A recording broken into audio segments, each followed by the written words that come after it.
I didn't argue. I just stood there in my kitchen, watching Marcus trace his finger along the edge of a photograph he'd pulled from the family album. It was a picture of his sister Jessica at her college graduation, her smile so wide it seemed to light up the whole frame. Marcus's finger moved slowly, deliberately, like he was memorizing every detail. "You want to draw, Jesse?" I asked. He nodded, that gentle smile spreading across his face. At 26, Marcus had Down syndrome and was nonverbal, but he could communicate volumes with just his eyes and that smile. And when he had a pencil in his hand, he could capture something most people spent their whole lives trying to put into words. I pulled out his drawing supplies from the cabinet where we kept them, the good ones Jessica had given him last Christmas before everything got complicated, before her engagement to David Westbrook, before the phone calls became shorter and the visits less frequent. Marcus settled at the kitchen table, and within minutes, he was lost in his work. I watched his face scrunch in concentration as he studied the photograph, then glanced down at his paper. His hand moved with a confidence that still amazed me after all these years. My son couldn't tell you what he wanted for breakfast, but he could capture the essence of a person with nothing but a pencil and paper. My wife Sarah had been the first to notice it. Marcus was 14 when she'd found him in the garage, using charcoal from the grill to draw her portrait on the side of a cardboard box. She'd cried when she saw it, not just because it was good, which it was, but because he'd somehow drawn her the way she looked in her 20s, full of life and hope. She'd passed away 6 years ago from cancer, and sometimes I swore Marcus could still see her the way she used to be. The house phone rang. I almost didn't answer it. It was Sunday afternoon, and I'd learned to cherish the quiet hours Marcus and I spent together. But the caller ID showed Jessica's number, and despite everything, I always answered when my daughter called. "Hey, sweetheart," I said. "Dad." Her voice had that careful, measured tone she used at work. "Do you have a minute? I need to talk to you about something important." I glanced at Marcus, who was completely absorbed in his drawing. "Sure. What's going on?" There was a long pause. In the background, I could hear the murmur of conversation, the clink of glasses. She must have been at one of those endless wedding planning meetings. "It's about the engagement party next Saturday," she said. "At the Meadowood Estate in Napa." "Right. Marcus and I have been looking forward to it. We'd even gone shopping for a new shirt for him the day before. Blue, his favorite color." Another pause. Longer this time. "Dad, I love Marcus. You know I do. But David's family they're very traditional. Old money, you know. And David's mother has very specific ideas about how things should be." I felt something cold settle in my stomach. "What are you saying, Jessica?" "I'm saying that maybe it would be better if Marcus didn't come to the party. Just this once. It's going to be so overwhelming anyway. With all the noise and people, he'd probably be more comfortable at home." I looked at my son, at the way his whole face lit up as he worked on that portrait of his sister, the sister who was asking me to leave him behind. "You want me to tell Marcus he can't come to your engagement party?" "I'm not saying I want to, Dad. I'm saying it might be easier for everyone. David's mother already made a comment about the guest list, about making sure everyone there would be appropriate for the setting. I just don't want there to be any awkwardness. For Marcus's sake. For Marcus's sake." That's what she said, as if hiding him away was some kind of kindness. "I see," I said quietly. "Dad, please don't be upset. It's just one party. There will be other events, smaller ones, where Marcus can." "It's fine, Jessica. I understand." "You do?" "Yes. You've made your position very clear." I kept my voice steady, calm. "Marcus and I will stay home." "Thank you, Dad. I knew you'd understand. I love you both so much." "I love you too, sweetheart." I hung up the phone and stood there for a long moment, staring at nothing. Marcus looked up from his drawing, his eyebrows knitting together in concern. He always knew when something was wrong. "It's okay, buddy," I said, forcing a smile. "Just a change of plans for next weekend." He tilted his head, questioning. "We're going to have our own party here instead. Just you and me. We'll make it special." He smiled and went back to his drawing, satisfied. But I felt like I'd swallowed a stone. Over the next few days, I tried to figure out how to tell Marcus we weren't going to Jessica's party. Every time I practiced the words in my head, they sounded like lies. "Your sister loves you, but not enough to have you at her engagement party. You're not appropriate for polite company. We need to hide you away so no one feels uncomfortable. I couldn't do it, so instead, I just didn't mention the party at all. When Saturday came, I told Marcus we were having a special day at home. I made his favorite breakfast blueberry pancakes with extra syrup. We watched his favorite movies. I pulled out the old photo albums, and we spent hours looking through pictures of when he and Jessica were kids. That evening, Marcus finished the portrait he'd been working on all week. When he showed it to me, I had to sit down. It wasn't just a drawing. It was Jessica at her absolute best, the way she'd looked at her college graduation. Yes. But more than that, Marcus had captured something in her eyes. A warmth and love that I hadn't seen in her face for months. He'd drawn the sister who used to take him to the park every Sunday, who taught him to dance in the living room, who cried happy tears the first time he drew her portrait. He'd drawn the Jessica who loved him without conditions. "This is beautiful, Marcus," I said, my voice thick.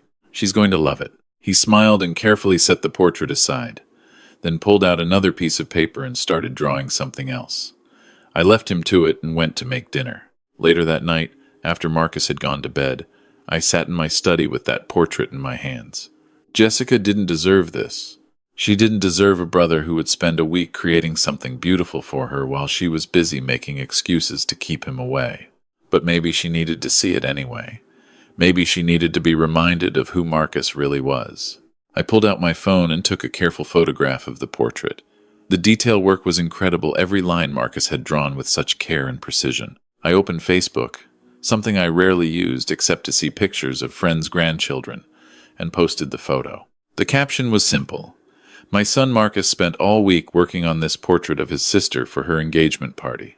He wanted to give her something special. We're celebrating from home tonight instead, but his love for her shines through every line. Some people create beauty not because they have to, but because it's simply who they are. I posted it and set my phone down. I didn't expect anything to come of it. I had maybe 60 Facebook friends, mostly old colleagues from my engineering days, and neighbors from the street. I went to bed. Sunday morning, I woke up to my phone buzzing like it was having a seizure. I grabbed it, disoriented, and saw the notification count. 547 notifications. I sat up, my heart pounding. What the hell? The post had been shared 14,000 times.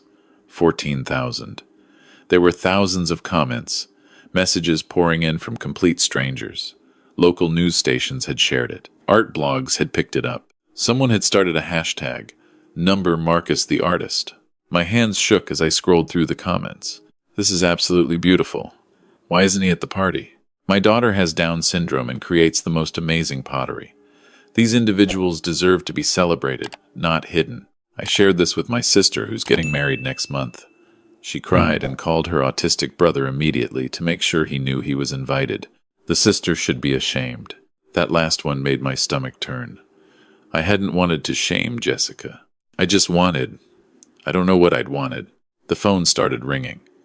I didn't recognize the number, so I let it go to voicemail. It rang again immediately. Different number. I turned off the ringer. By noon, I had 127 missed calls. Marcus wandered into my study around 10, carrying the second portrait he'd been working on the night before. This one was of Sarah, my late wife, but she was younger in it, maybe in her 30s, laughing at something off canvas. Marcus had drawn her the way I still saw her in my dreams. He set it gently on my desk and pointed to the frame on the shelf, the one that held Sarah's favorite photo of herself. "You want to give this to Mom?" I said softly. He nodded and made a motion toward the ceiling. Heaven, where he believed she was. "We can put it next to her photo," I said. "She'd love that, buddy." He smiled and went to make himself cereal, leaving me alone with two portraits that could break your heart just by looking at them. The doorbell rang around 1 o'clock. I'd been ignoring it for hours, but this time it was persistent. Ring, ring, ring, like someone was holding their finger on the button. I yanked the door open, ready to tell whoever it was to leave us alone. Jessica stood on my porch, her eyes red and swollen. "Dad," she whispered. I just looked at her. Can I come in?" I stepped aside. She walked past me into the living room, where Marcus was sitting on the couch watching a nature documentary. When he saw her, his whole face lit up. He jumped to his feet and rushed over, arms outstretched. She caught him in a hug and started crying. Really crying. the kind of sobbing she hadn't done since her mother's funeral. "I'm sorry," she said into his shoulder. "Marcus, I'm so sorry. I'm so sorry." He pulled back and looked at her, confused. He reached up and wiped the tears from her cheeks with his thumb, gentle as always. "I messed up," she said, looking at me over his shoulder. "I messed up so badly." "What happened?" I asked. David's mother saw the post. Someone shared it in her garden club group or something, and she called me this morning. She wanted to know why the talented artist who drew that beautiful portrait wasn't at the engagement party. Jessica laughed, but it was a bitter sound. I tried to explain. I told her Marcus has Down syndrome, that I thought it would be too overwhelming for him, too much for everyone. You know what she said? I waited. She said, "My brother has Down syndrome. He's 53 years old and still lives with my mother. He's the kindest person I know, and the fact that you thought I would judge your brother tells me everything I need to know about your character." Then she said she needed to reconsider whether I was the right fit for their family. Jessica. She was right, Dad. She was absolutely right. I was so worried about what people would think, about fitting in with David's family, about everything being perfect, that I forgot what actually matters. I forgot who Marcus is. I forgot who I'm supposed to be. She turned back to Marcus, who was watching her with those knowing eyes. "I don't deserve you as a brother," she said. "I asked Dad to keep you home because I was scared and stupid and shallow. And you spent the whole week drawing me the most beautiful portrait anyone's ever made." She looked at me. "Can I see it?" I brought out the portrait from my study. When Jessica saw it, she pressed her hand to her mouth. "This is how you see me?" she whispered to Marcus. He nodded and smiled. "But I don't deserve." Her voice cracked. "I told Dad to leave you home. I was ashamed of you. How can you still love me like this?" Marcus pointed to his heart, then to her. Simple, complete, unconditional. She broke down again, and this time I joined them. The three of us standing in the middle of the living room, holding each other the way we used to when Sarah first passed away. "David and I are postponing the engagement party," Jessica said when we finally pulled apart. "We're going to do something smaller, more intimate. And Marcus, I want you to be right there next to me." Actually, she paused, seeming to gather courage. "I want to ask you something. Will you be my man of honor at the wedding? Stand up there with me?" Marcus's eyes went wide. He looked at me, questioning. "She's asking if you'll be part of the wedding ceremony," I explained. "Stand next to her while she gets married." He broke into the biggest smile I'd seen in months and nodded so hard I thought his head might come off. "There's something else," Jessica said, pulling out her phone. "Mrs. Westbrook, David's mother, she wants to commission Marcus to do a family portrait. All of them together. She's willing to pay, Dad. She says real art deserves real compensation. Marcus doesn't do this for money," I started to say. "I know. But maybe he could do it anyway? As a way to bring the families together?" She specifically asked if he'd be willing. I looked at Marcus. "What do you think, buddy? Want to draw some portraits for Mrs. Westbrook?" He considered this seriously for a moment, then nodded. Over the next 2 weeks, something unexpected happened. The viral post led to an article in the San Francisco Chronicle about Marcus and his art. An art gallery in Berkeley reached out and asked if they could feature his work in a show about neurodivergent artists. A local news station wanted to do a story. But the most important thing was that Jessica came by every day. She'd sit with Marcus while he worked on the Westbrook family portrait, just talking to him even though he couldn't answer back. She told him about the wedding plans, about work, about how scared she'd been of not fitting in with David's wealthy family. "I kept thinking I had to be perfect," she said one afternoon, while Marcus sketched, "that if I showed any cracks, any flaws, they'd see me as not good enough. But you know what? After Mrs. Westbrook saw your portrait and heard what I did, she told David she had concerns about me. Not because of you, but because of how I treated you." She was quiet for a moment. It made me realize I was trying so hard to be someone I'm not, someone who values the right image over the right thing, someone who would hide her own brother because he doesn't fit some narrow definition of appropriate. Marcus kept drawing, but I could tell he was listening. "You taught me something," Jessica continued. "You don't try to be anyone other than who you are. You're just Marcus, kind and talented and pure-hearted. And people can either accept that or not. But you never change yourself to make them comfortable." She looked at me. "That's what I should have been all along, right, Dad? That's what you and Mom taught us. Your mother always said authenticity is the only thing worth being, I said. Everything else is just performance. The portrait Marcus did of the Westbrook family turned out to be his masterpiece. He'd drawn them in their garden, Mrs. Westbrook in the center with her hand on her brother's shoulder, a brother I learned was named Thomas, who lived in a group home but came every Sunday for family dinner. Marcus had captured something essential about each of them, some truth that photographs never quite got. When Mrs. Westbrook came to pick up the portrait, she brought Thomas with her. The two of them stood in our living room, Thomas making excited sounds while pointing at the drawing. "He loves it," Mrs. Westbrook translated. "He says you made us look like we really are." She turned to me. "Mr. Chen, I want to apologize. When Jessica first told me about postponing the engagement party, I was harsh with her. I let my own pain about my brother's treatment over the years make me judge her too quickly. But I should have known that sometimes people are just scared and need a chance to learn." "She's learning," I said, watching Jessica show Thomas the other portraits Marcus had done. "We all are," Mrs. Westbrook said. "Thomas taught me that years ago. People with disabilities don't need to prove their worth, they already have it. The rest of us just need to open our eyes and see it." The gallery show opened 6 weeks later. Marcus's portraits lined the walls of a small gallery in Berkeley, and the opening night was packed. People stood in front of his work in silence, studying the faces he'd drawn with such care. Jessica made a speech. "My brother Marcus doesn't see the world the way most of us do. He sees deeper. He sees the truth of people, the love they carry, the light in them, and he's patient enough to capture it on paper. For a long time, I tried to hide that light because I was afraid. But Marcus never dimmed himself for anyone. He just kept shining, kept creating, kept loving, and eventually that light was impossible to ignore." She looked right at Marcus, who was standing next to me in his blue shirt, the one we'd bought for the engagement party that never happened. "Thank you for teaching me what really matters. Thank you for forgiving me when I didn't deserve it. And thank you for showing me that the most beautiful thing any of us can be is simply, honestly, ourselves." The wedding was 3 months later, small and intimate like Jessica had promised. Marcus stood next to her in a tuxedo that matched David's, holding the rings and beaming with pride. During her vows, Jessica talked about how Marcus had taught her the real meaning of unconditional love. There wasn't a dry eye in the house. At the reception, Mrs. Westbrook came up to me with Thomas. "Your son's portrait hangs in our living room," she said. "Every day, people ask about the artist, and every day, I get to tell them about Marcus and how he sees the world, how he sees us." She paused. "David and I have been talking. We want to establish a fund to support neurodivergent artists, people like Marcus and Thomas who have something beautiful to share if we just make space for them. Would Marcus be interested in being part of that? Maybe teaching others, sharing his techniques?" I looked at my son, who was dancing with Jessica, both of them laughing.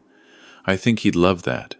He's always loved sharing his gift." "It's not charity," Mrs. Westbrook said firmly. "It's investment.